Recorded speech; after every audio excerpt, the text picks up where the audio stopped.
A comunicarnos en estos momentos con el ex canciller Luis González Posada. Gracias por atendernos. Bienvenido, buenas noches. Hola, buenas noches, ¿cómo está?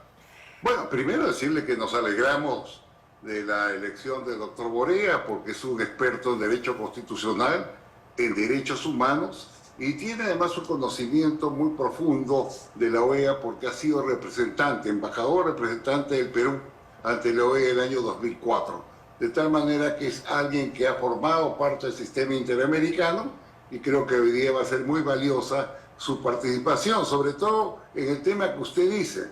Hay excesos que comete la Corte, como la Comisión. La Corte hace pocos días nomás ha dado una orden al Congreso del Perú que suspenda inmediatamente en la segunda votación de la ley sobre crímenes de lesa humanidad. La Corte no puede dar órdenes al Parlamento ni del Perú ni de ninguno de los países. Yo creo que eso es un exceso que está cometiendo, es lo que genera observaciones y rechazos de la comunidad nacional. Entonces, es un buen momento, decía, que Borea, con esa experiencia que tiene, además tiene experiencia política, él ha sido senador, ha sido candidato a la presidencia de la República por una agrupación que organizó, que se llama Fuerza Democrática. Yo creo que la debe volcar en el organismo para poner orden, no solamente en la Corte, sino también en la Comisión. ¿Y estos excesos a los que se refiere tienen que ver con que se han politizado algunos de los fallos de la Corte?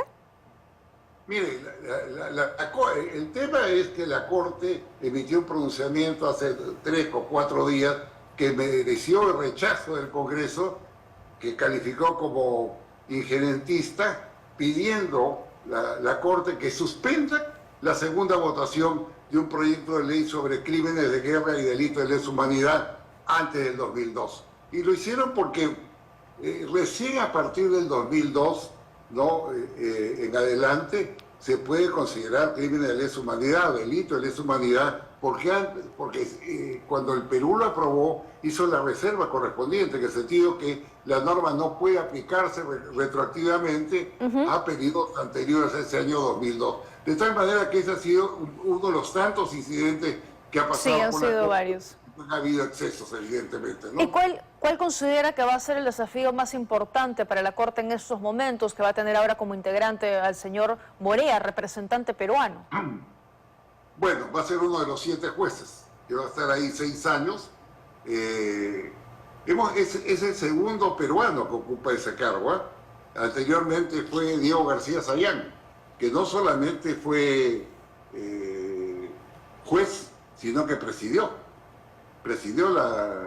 la Corte. Entonces él sería el segundo compatriota que ocupa, y todo lo que nosotros esperamos es que ordene adecuadamente el sistema, que ponga límites a lo que haga la Corte, y evidentemente lo primero que él deberá hacer es sustanciar, creo que hay 20, 25 casos de terrorismo que va a haber la Corte. Entonces, yo también considero, y lo he dicho muchas veces, que hubiera sido un error del Perú retirarse de la Corte, porque quedaríamos pues como Venezuela, que se salió de la Corte, ¿no? Hay que darle la batalla adentro. Cuando haya una imputación indebida, hay que responderla. Por ejemplo, usted debe recordar, y este es caso de la Comisión, pues la postrimería del gobierno de Castillo enviaron una comisión especial de derechos humanos a examinar la situación en el Perú. Para observar, sí.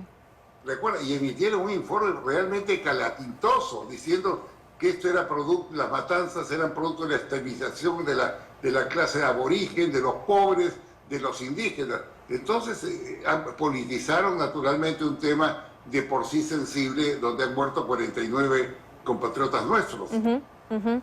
Y a nivel internacional, digamos, ¿qué significa para el Perú tener representación en la Corte? Significa tener, como le digo, un jurista, porque en la Asamblea General de la OEA, que se está realizando ahora, se abrieron 3 vacantes, el Perú postuló y naturalmente hubo un trabajo largo de la Cancillería para conseguir los votos y lograr la aprobación de la candidatura del doctor Borea. Significa el prestigio de tener un jurista peruano en la Corte cuya solvencia profesional la conocemos, ¿no? Así que es bueno, es importante no dejar esos espacios libres que a veces los han ocupado personas que no tienen capacidad, ¿no? Que no tienen experiencia y que realmente han conducido a la Corte en un caso y la Comisión en otro caso por caminos erráticos. Muy bien, bueno, felicitaciones al señor Borea definitivamente por este... éxito en la discusión. Sí. Quería aprovechar también esta comunicación, señor González Posada, para conversar con usted respecto al encuentro que tuvo ayer Donald Trump con Joe Biden, el primer debate. Ambos tienen intenciones de volver a la Casa Blanca, pero este encuentro se ha visto por momentos a Biden un tanto desorientado, con la mirada perdida, con dificultades para poder expresarse. Tenemos un pequeño extracto de lo que fue ayer este debate. We have to do with, look, if he doesn't do it, he can't hit a ball 50 yards. He challenged me to a golf match. He can't hit a ball 50 yards. I don't walk as easy as I used to. I don't speak as smooth as I used to. I don't debate as well as I used to. But I know what I do know. I know how to tell the truth. Bueno, esa debilidad fue aprovechada por Donald Trump y ahora se dice que se especula que los demócratas estarían pensando en un sustituto para las elecciones para Joe Biden. ¿Cuál es su análisis? Bueno, esa es una especulación, ¿no? Evidentemente el presidente Biden no ha salido bien parado, como usted dice, se demostró débil, titubeante, y la personalidad avasalladora de Trump, agresiva además, ¿no? Porque él se burla de un hombre de edad. Se burla cuando se resbala, se burla cuando no puede entrar bien al carro, se burla cuando desvía la mirada, y eso realmente me parece cruel y repudiable. Uno no puede burlarse de esos problemas humanos que cualquiera puede padecer. Yo me acuerdo mucho que cuando la señora Clinton era candidata, se dirigía a su carro y tuvo un desmayo, y él utilizó esa escena para burlarse de la señora Clinton. Entonces, esa es su característica, ¿no? Ser socarrón, fuerte, agresivo, no respetar los límites de los problemas humanos. Pero hay algo que yo quiero destacar siempre en todos estos debates. Ni uno ni el otro, ni en sus convenciones, hicieron referencia a América Latina. En su conjunto, hablaron de los migrantes, sí, pero no de América Latina. Estados Unidos ha borrado del mapa de América Latina hace muchos años, por eso ha avanzado China, y lo duplica o triplica en comercio, por ejemplo, no porque Estados Unidos no invierte en el Perú, no invierte en nuestros países y se ha retrocedido en el plano comercial. Entonces yo creo que es un buen momento, ¿no?, para que uno de los temas de agenda sea la mirada de los Estados Unidos hacia América Latina, sobre todo cuando vemos, mira, que hay dictaduras feroces. Venezuela, que va a realizar unas elecciones el 28 de julio donde se avisora un fraude descomunal. Venezuela, Nicaragua, Cuba, Bolivia. Entonces, estamos en un territorio minado, y me refiero a esos países porque tienen acuerdos o pactos con potencias supranacionales como Rusia, China o Irán. Entonces hay que recuperar el hemisferio dentro de una línea democrática y de respeto a los derechos humanos. Pero complicado, ¿no? Porque realmente la atención de Estados Unidos parece que está más puesta en el Medio Oriente, en Ucrania, en lo que hace China, Rusia, y han dejado de mirar para ese lado. Lo han dejado, y usted deja vacío, el espacio lo ocupa, que es lo que ha hecho, por ejemplo, China.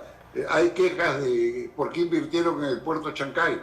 Yo le puedo decir ¿y por qué no invirtieron los norteamericanos, los franceses, los holandeses?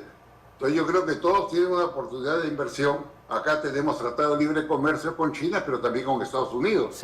Entonces yo creo que Estados Unidos debe rediseñar su política con lo que es parte del hemisferio, porque ellos por eso son parte de la OEA también, pero hasta ahora están deficitarios, no lo hacen, y eso evidentemente es un problema para todos nosotros, porque vemos, como le decía, que potencias supranacionales, como por ejemplo Irán, donde hay posiciones radicales de izquierda, ocupan esos espacios abandonados por el gobierno de Washington. Muy bien, señor González Posada, gracias por habernos atendido esta noche. Siempre es un gusto escucharla y la veo todas las noches. Igual, muchas gracias. Gracias.